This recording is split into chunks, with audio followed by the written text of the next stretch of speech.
Bugs. Lots of bugs. Great googly moogly, that's a lot of bugs. The infestation of the Qiraji has plagued Silithus for thousands of years. But how did these creepy crawlies get here? To answer that question, we need to travel thousands and thousands of years back to when Azeroth was first created.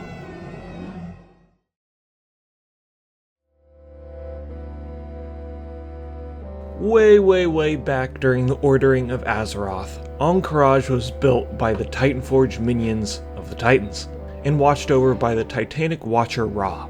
In Ahn'Qiraj, the Tol'vir and the Anubisath were created to maintain the city and keep track of lore repositories. But their most important job was making sure the old god Cthulhu remained imprisoned within AQ.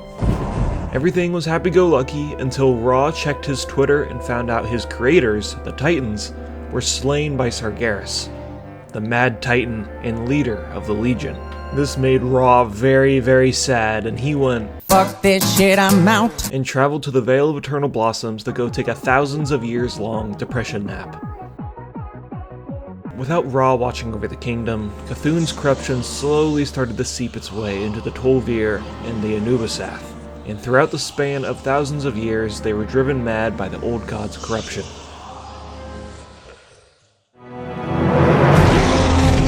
Meanwhile, the trolls were busy kicking bug ass in the northeast part of Azeroth.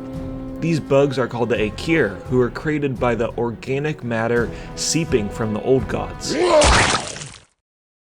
The trolls were victorious in their war with these exoskeleton freaks, and they fled and split off into 3 separate colonies. One fled to the north and turned into the Anubrians, one fled to the south and turned into the Mantid, and the final one traveled down to Ahn'Qiraj and turned into the Qiraji. The insectoid race spent the next thousands of years reproducing and hibernating within the decrepit city, waiting for the perfect time to strike.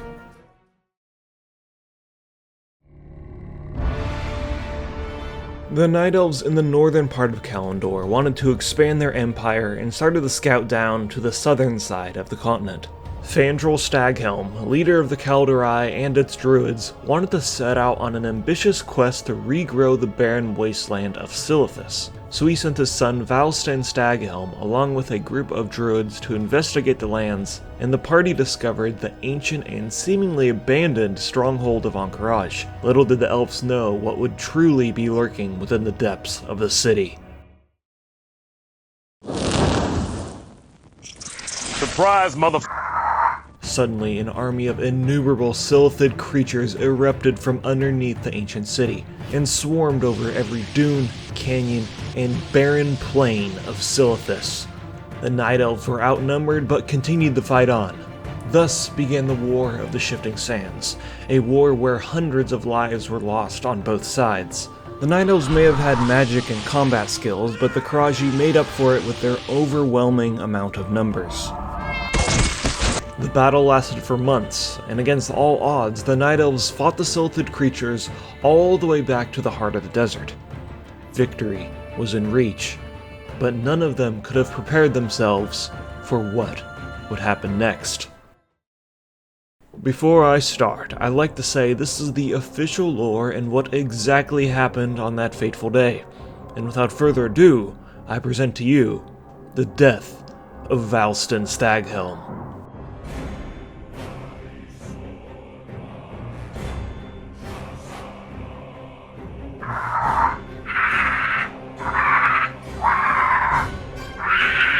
Sir, there's something very important I need to tell you. They've kidnapped your son. We need to do so- Oh shit. They've kidnapped my what? Oh no. No. Oh my god! Oh no! Is that good? The brutal death of Valstann destroyed Fandral's confidence and will to fight. The Night Elf forces were morally defeated and were pushed all the way out of Silithus into Un'Goro, and eventually Tanaris. In an act of desperation, Staghelm went to the Caverns of Time, home of the Bronze Dragonflight, to beg for their aid against the insectoid menace that was threatening to consume all of Kalimdor. But they said no because, I don't know, they were traveling through time or something. But when the Qiraji eventually started to attack the Caverns of Time, then they decided to help. But it wasn't only the bronze dragonflight that came to the Night Elf's aid.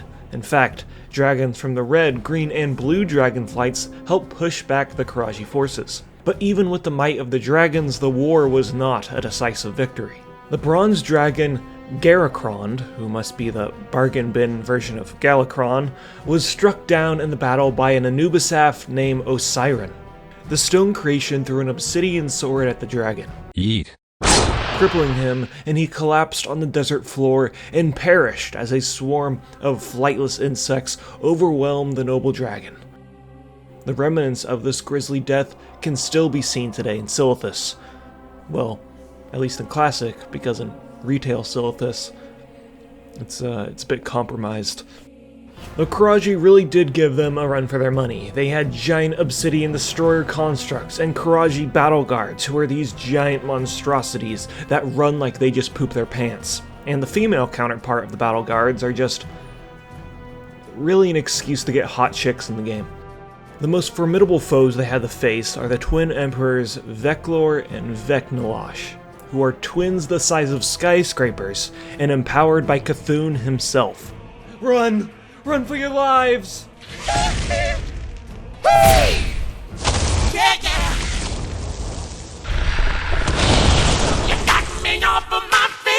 The dragons Arios, Mertheria, and Kalistraz made the ultimate sacrifice to push the insects back within AQ. The dragon Ahn'Qiraj and Fandral Staghelm created a magical barrier outside of the city, blocking anybody from coming in or out.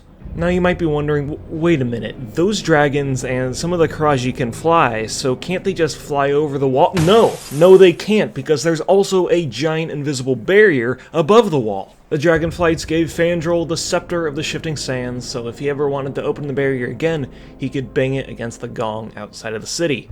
But the druid was still pretty torn up about the death of his son, so in a fit of rage and spite, he shattered the scepter, locking the Qiraji within the city for the next hundreds of years.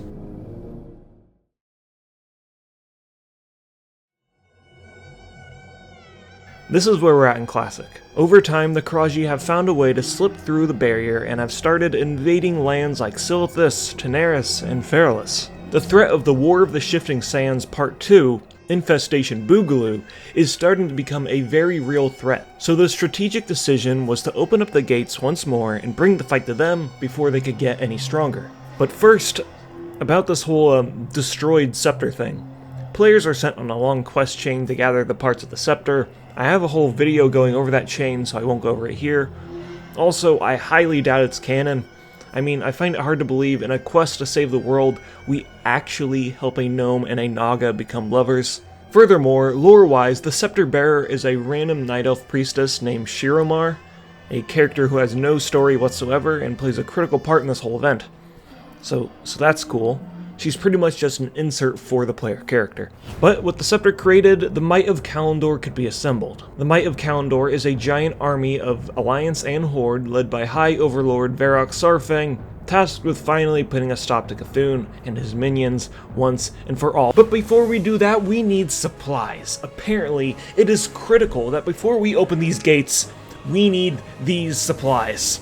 12,000 spotted yellowtail fish, 96,000 peace bloom, 33,000 strangle kelp, and hundreds of thousands of other random crap. But now that the war effort is funded, we can finally go and put a stop to this ancient Qiraji threat. Finally, once and for